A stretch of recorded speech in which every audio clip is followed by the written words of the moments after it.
Imagine you are a film critic choosing between Netflix and Disney Plus. You could pay for all to see everything. But it's expensive. Researchers face the same issue with journal subscription. Many options, high costs.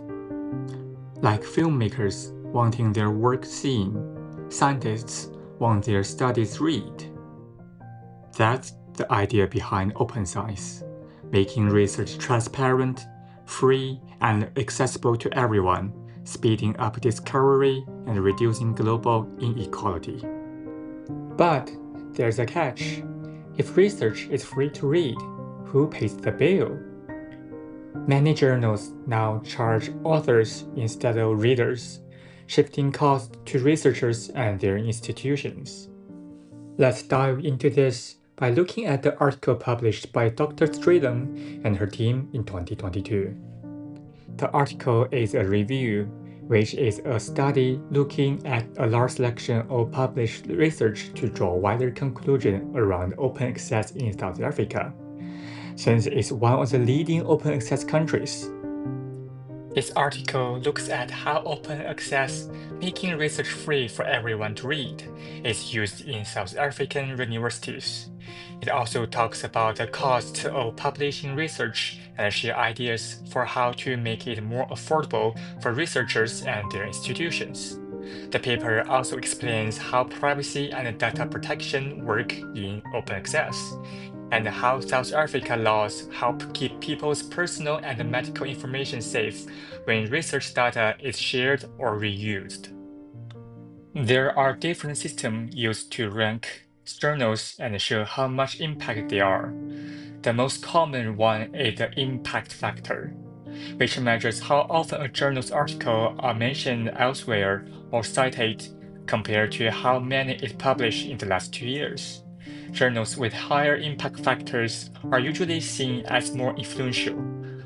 Those are the journals researchers are excited to get into. Before an article is published, it goes through a process called peer review, which other experts in the same field check the research to make sure it is accurate, trustworthy, and high quality. The better the journal, the tougher this review process usually is, which means it can be harder to get accepted. Articles that are cited more often can also raise a journal's impact factors and reputation. Research can be shared more quickly through preprints, which are early versions of papers released before peer review, something that became very common during the COVID-19 pandemics. Journals listed in big databases like PubMed, Scopus, or Medline are generally considered reliable and a good scientific resource. However, not all publishers follow honest practice. Some so-called predatory journals pretend to be high quality but skip proper review to make money from authors' fees. Publishing in this can damage a researcher's reputation and weaken trust in science. Next, we will look at all of this in more detail. The review article first addresses open access publications. Open access let anyone read research for free. There are different types: gold, green, bronze, hybrid, and diamond, and the costs vary. In most cases, authors or founders pay article processing charges (APCs) so others can read the work freely. Open access increases visibility and can lead to more citations and recognition for researchers and their universities. In South Africa, publishing in journals approved by the Department of Higher Education and Training (DHET) brings extra benefits, like government funding for universities. Reviewers who check articles usually don't get paid, but may receive fee waivers or recognition through websites like Publons, which record their reviewing work for CVs and job applications. The review explained that preprints, earlier research papers shared before review, help scientists share the COVID-19 finding fast. including tracking new variants in South Africa. But without review, errors can spread quickly, especially online. To prevent this, sites like bioRxiv or medRxiv now screen papers more carefully. The review stressed that open science works best when data are shared ethically, transparently, and clearly marked as unreviewed. When researchers struggle to publish in top journals, some turn to predatory journals, publishers that charge fees but skip proper peer review. A 2022 report found over 15,000 of these worldwide. In South Africa, one study showed that 728 papers published in just 5 such journals cost researchers around £3 million, driven by pressure to publish and limited access to reputed options.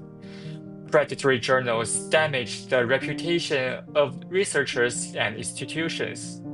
The review suggests that open access founders and institutions can help prevent this by encouraging publishing only in credible, transparent journals that follow clear open access principles. Next, the review moved on to talk about article processing charges and publisher profits. It explained that publishing open access can be very expensive for researchers, especially in Africa, where currency exchanges rate may cost much higher. Unlike traditional journals, where readers or libraries paid to access papers, open access journals often charges authors large APCs.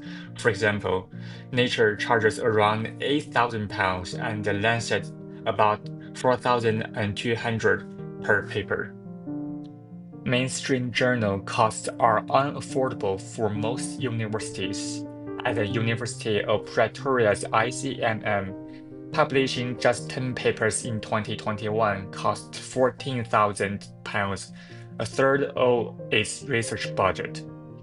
In 2018, 15,000 African universities spent about £15 million on journal subscription, meaning researchers must pay to publish and to read. The review highlights that these high fees make it harder for scientists in low and middle-income countries to share their work openly.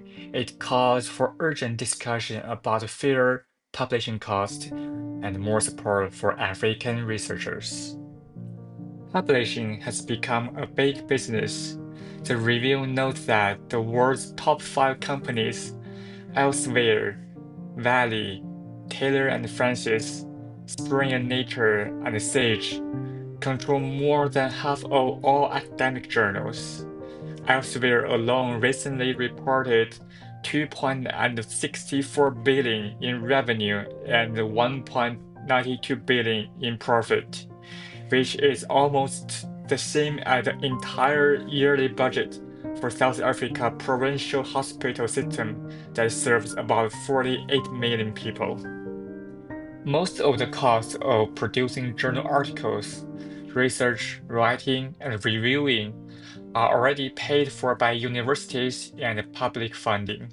But publishers still charge £1,200 to £5,000 per article. The review argued that this asymmetric business model means publishers profit heavily from work that academics and institutions provide for free. The South African National Library and the Information Consortium, a non-profit helping South African universities get fair journal prices, spent about $22 million in 2020, mostly with the 5 biggest publishers. Yet, only half of local research appears in these journals, and just 1/3 is open access. The review explained that costs remain unsustainably high and are often hidden due to confidential contracts with publishers. South African universities together spend over £55 million in 1 year on electronic resources, book, and copyright license. Explain that continuing to raise with currency changes. To improve access, Many African universities now use institutional repositories, online collections that store and share research freely. Countries like South Africa, Kenya, Nigeria, and Ghana have dozens of these repositories, which help increase the visibility of African research. The review also mentions tools like Unpaywall, a legal browser extension that helps people find free copies of academic papers, and SciHub, which does the same but illegally. Overall, the review highlights that while progress is being made, open access in Africa still faces big financial and legal challenges. The University of Pretoria supports open access publishing through strong policies. The 2021 policy makes research freely available while following ethical standards, and an open access fund helps cover publishing fees. The university also signed read and publish agreements with major publishers, allowing many researchers to publish for free. South Africa's data protection law, called POPIA, affects the way researchers share open data, especially in medical and genomic studies. Sharing research data helps scientists work together, check results, and make new discoveries, but it must also protect people's privacy and personal information. POPIA governs how personal data is used and shared. While some fear it limits data sharing, others say it still allows safe, anonymous research. A new code of conduct will guide researchers on applying the law. Interestingly, the review notes that while open access research was once seen as lower quality, most researchers now view it positively. The key to maintaining quality is ensuring that journals use a strong peer review process and avoiding predatory journals that skip proper checks. To make open access publishing fairer and more affordable, especially for researchers in low and middle income countries, the paper suggests that the publishers could reward peer reviewers with vouchers for their institutions to help cover publishing or subscription fees. Researchers are encouraged to ask for fee waivers or discounts, including publishing costs in grant budget, and use university or government funds when available. Many international initiatives try to help with this. Knowledge should have no borders. Yet, even with open science, many researchers remain disconnected from the global community. We need stronger, fair policy that united academic networks across countries so that everyone stands equal before knowledge.